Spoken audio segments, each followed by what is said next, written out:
2 कैरी घेतलेल्या आहेत. तर कैरी ह्या मोठ्या आकाराने आहेत आणि पूर्ण वाढ झालेल्या कैरी आहेत. खूप कोवळ्या कैरी घेतल्या तर त्या थोड्याशा तुरट असतात किंवा जास्त आंबट असतात. यासाठी कैरी घेताना पूर्ण वाढ झालेली कैरी घेतलेली आहे. आता ही स्वच्छ धुवून आणि मी कोरडी करून घेतलेली आहे. तर हा देठाकडचा भाग आहे तो काढून घेऊया.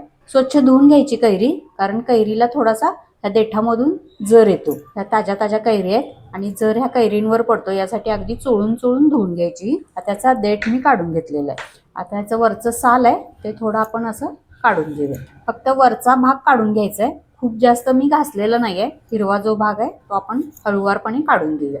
या पद्धतीने कैरी स्वच्छ करून घेतलेली आहे. थोडासा सालाचा भाग कठीण असतो यासाठी काढून घेतलेला आहे. आणि हा हिरवा रंग आहे तर आपल्याला थोडीशी लाल चटकदार चटणी बनवायची आहे. लाल रंग छान येण्यासाठी आपण हा हिरवा भाग काढून घेतलेला आहे. याच पद्धतीने आता दुसरी पण कैरीची साल काढून घेऊया. कैरी आता 2 भागांमध्ये कापून घेऊया. आतली कोय आपल्याला काढून टाकायची आहे. आता कैरी आपण कापून घेऊया. असे थोडेसे पातळ पातळ काप करून घेऊया. आपल्याला ही मिक्सरमध्ये लावायची आहे. अशी थोडीशी बारीक कापून घेऊया म्हणजे मिक्सरमध्ये लवकर बारीक होईल. कैरी कापून घेतलेल्या आहेत आणि या कैरी खूप जास्त आंबट नाहीये. आता कैरी या आपल्याला मिक्सरमधून फिरवायच्या. पाणी न घालता चालू बंद करत या थोड्याशा जाडसर आपल्याला वाटून घ्यायच्या. कैरी व्यवस्थित वाटून घेतलेली आहे.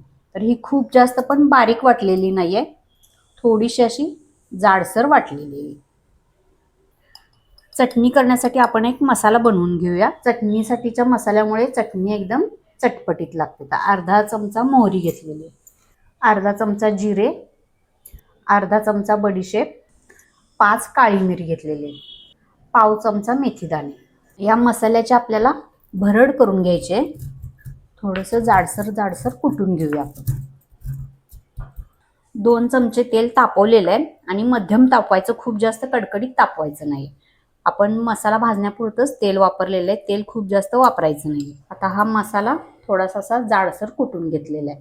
मसाला घालताना एकतर गॅस बंद करा किंवा एकदम बारीक ठेवायचं, मसाले आपले जळायला नको. त्याच्यामध्ये आपण मसाला टाकून घेऊया. पाव चमचा हिंग.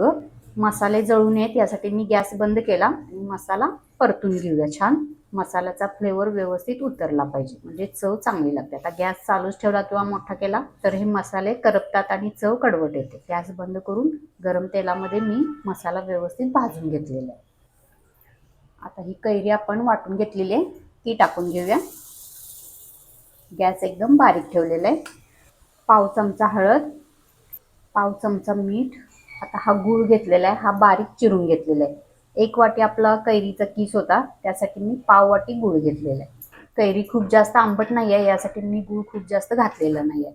आणि आपल्याला गोड बनवायची नाही आहे ही चटणी, थोडीशी आंबट तिखट गोड या पद्धतीने बनवायची. त्यासाठी मी गूळ खूप जास्त वापरलेला नाही आहे. तुम्हाला गूळ आवडत असला तर थोडा वापरला तरी पण चालेल किंवा गुळाऐवजी साखर वापरली तरी पण चालेल. तर गॅस मध्यम करूया आणि हे सर्व व्यवस्थित परतून घेऊया. आता मीठ गूळ घातल्यामुळे त्याला थोडंसं पाणी सुटतं, तर एकसारखं आपण हे परतून घेऊया.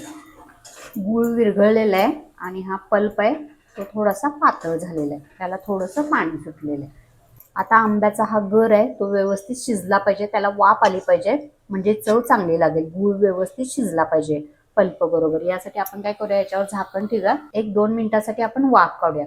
तर 1-1.5 मिनिटांनी आपण थोडं थोडं ह्याला परतत राहायचं. 2 मिनिटांसाठी झाकण ठेवलं आणि परतून घेतलं. आता पुन्हा एकदा 2 मिनिट आपण परतून घेऊया. झाकण ठेवल्यामुळे लवकर वाफ येते आणि गुळाचा लवकर पाक बनतो, यासाठी मी झाकण ठेवलं होतं. आता हे 2 मिनिट पुन्हा एकदा एकसारखं परतत राहायचं. गॅस मध्यम ठेवलेला आहे. आता मिश्रण परतल्यानंतर बघा कढईला चिकटत नाहीये, कढई अशी क्लीन होत आहे. यावरून समजायचं की आपला गुळाचा पाक व्यवस्थित झालेला आहे. 1-5 मिनिट तर आपल्याला शिजवावं लागतं. 1-2 मिनिट झाकण ठेवून आणि 2 मिनिट झाकण न ठेवता 4 ते 5 मिनिट मी हे व्यवस्थित शिजवून घेतलेलं आहे.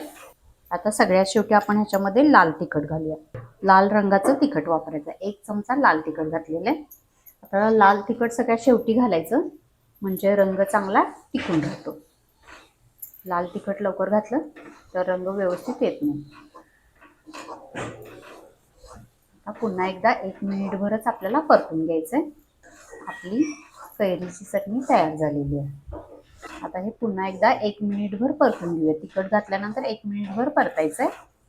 आता याच्यामध्ये गूळ घातलेला आहे आणि शिजवून घेतलेले आपण, त्यामुळे काय होतं हे चांगलं टिकतं. एक 8 दिवस तरी ही चटणी खराब नाही होत. आपली चटणी तयार झालेली आहे. गॅस बंद केलेला आहे. थोडीशी थंड झाल्यानंतर आपण खायला घेऊ शकतो. ही आंबट गोड तिखट चवीची कैरीची चटणी आपली तयार झालेली आहे.